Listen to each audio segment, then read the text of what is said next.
Hello, Kirchner here again. Before we get too far in today's curriculum, go ahead and get out a piece of paper and a pencil or a pen, and you're going to need to draw down a model that I'm going to provide for you so that you can follow along visually as I talk about the model. Here is the model. What you're looking at is a simple model of communication. I'm going to go ahead and keep talking here because you'll be able to back this up and draw this down again and then start the video again if you need to. I'm a social scientist, a communication scholar. Geeks like me, we like models because it's a visual way to show something that we may be talking about or maybe write about. In this particular model, which by the way is very abstract, it's from the sort of 50,000 foot perspective. A lot of the stuff I'm going to be giving you throughout the course will be abstract, and then we'll start abstract and then we'll operationalize it for the public speaking context. On this model, S represents the sender. So in any communication event or situation, there is a sender or senders. And then intuitively, R represents receiver. M indicates message, which is whatever the sender is trying to get to the receiver. C indicates channel. Now there's a word that sometimes we hear that is synonymous with channel, and that's medium. I didn't use medium on this model because I didn't want us to confuse the M's. Probably one M is enough. Channel or medium is whatever the sender is using in an attempt to get a message to the receiver. And then the squiggly line there with the N, that's noise. Now noise is any barrier or barriers that could get in between the sender and the sender's attempt to get the message to the receiver. So that's the model in a sort of abstract way. Now what I'm going to do is I'm going to try to apply these abstract ideas to perhaps, let's start with our communication, communication between me as the sender and you as the receivers. Now we're using an electronic medium, and so you get to be at home or school or wherever it is that you're going to be doing your business. Personally, I'm here in my home office, which one might think would be a effective place to do work, but I've lots of distractions here. So in this particular case, let's just say you and I are talking on the phone. How about that? Okay. So we've arranged a phone conversation. You've called me and we're chatting. Yes. So you're the sender in this particular case, the primary sender, because you're giving me information I need that might be able to help you. And then I'm the receiver. The channel that you're using is the telephone, and you're using oral communication, which is another channel. So you got two things going on there. The message that you're sending is whatever that you're saying that you want me to understand. Now here's the important variable. Well, they're all important, but this notion of noise.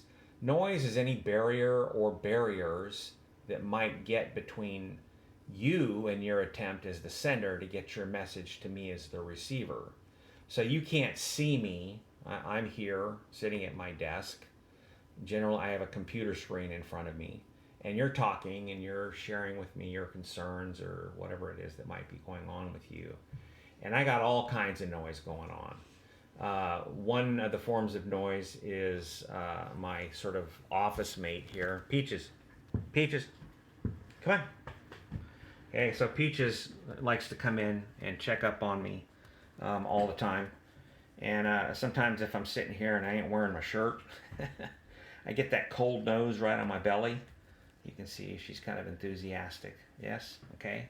So that would be one form of noise. That could be a barrier that could get in between your message when you're trying to send it to me as the receiver. So I'm hungry, okay? And then here, if you'll notice, sitting here on the desk is this wonderful container of peanut butter filled pretzels. They're two of my favorite things. They are both peanut butter and pretzel. That could distract me. And then, as many of us do, we may have a computer screen up while we're talking on the phone with someone. The implication might be that the phone conversation is the only thing going on, and that's not true because, well, I could be. Of course, none of you guys ever do this, scrolling Facebook at the same time. Yes? Okay. So those are examples of noise in this communication event. So we have the sender, we have the receiver, we have the message, we have the channel, and we have different forms of noise. Now let's connect this to the public speaking context. If you're the speaker and you're delivering your speech, you're the primary sender. And then of course your audience are the receivers. The message would be whatever it is your topic. You will be using several channels or mediums. One of the channels, the primary channel or medium, will be your voice. Again, this is an oral communication class. Yes? Okay. You will also be using nonverbal communication while you're presenting. We'll be talking a little bit more about nonverbal communication later in the course and some of the dimensions that are involved in that. And then also, you will be, for your second and third speeches, required to use visual aids. So again, you would be the sender, the receiver is the audience, the message would be whatever the topic of your speech. The channel or channels are oral communication, whatever, verbal communication, which is the words that you choose. And then there's noise. So the noise in this particular case, this is going to be an electronic medium. Your audience will be your colleagues and me. The noise might be a number of different things. So it may not just be that they're cruising Facebook at the same time. Maybe they got a split screen, or they're eating, or they got a wonderful office companion like me. It could be other things. It could be things like unconscious bias towards your topic. It could be unconscious bias or prejudice against who they perceive you to be based on how you're representing yourself.